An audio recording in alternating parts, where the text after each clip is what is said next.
Nah, itu kan cenderungnya apakah memang lebih beresiko ya, Dok, ya, untuk ibu-ibu yang gemuk gitu ya? Itu ada kaitannya nggak ya?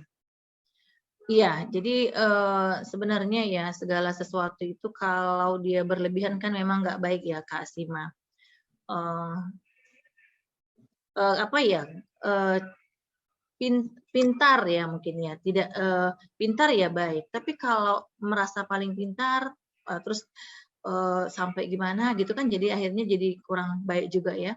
Sama seperti kita menjaga tubuh kita ini ya dengan konsumsi makanan sehat, tapi karena kita melebihi batas, melebihi dari kebutuhan kita, akhirnya apa? Makanan itu disimpan dalam tubuh kita dalam bentuk biasanya penyimpanan itu dalam bentuk lemak. Jadi makanya kalau kita berat badannya berlebih, itu banyak kayak polisi-polisi tidur ya Kak Asima, di mana-mana kita gampang ya. Jadi perhatikan kalau misalnya kita berat badannya udah mulai lebih tuh, gampang dicubit nih bagian perut nih. Kalau dia banyak lemaknya pasti gampang tuh. Namanya kita bilang polisi tidur.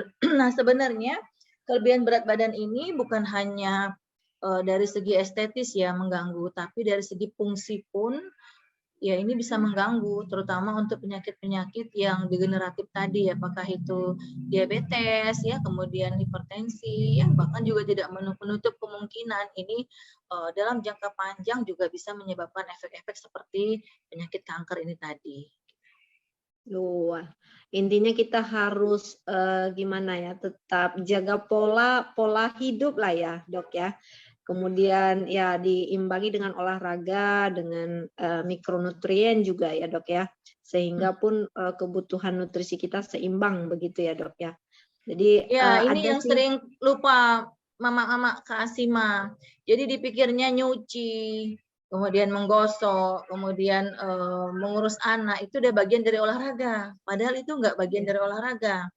Itu bagian dari Saya juga ini berpikir ya. dulunya seperti itu, Dok. Iya, jadi orang beranggapan, oh saya ini banyak loh olahraga, banyak aktivitas, saya capek. Apa Bu olahraganya? Lah itu nyuci, ngepel.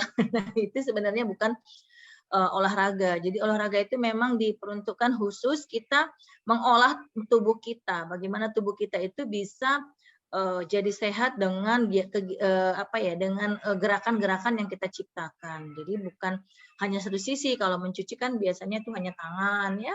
Terus misalnya kita apa itu hanya beberapa yang terlibat. Jadi yang paling baik itu sebenarnya olahraga kalau melibatkan seluruh anggota tubuh. Contohnya berenang ya, apakah itu bersepeda, itu juga bagus. Jadi seluruh tubuhnya bisa terlibat. Jadi memang harus diluangkan waktu seperti itu.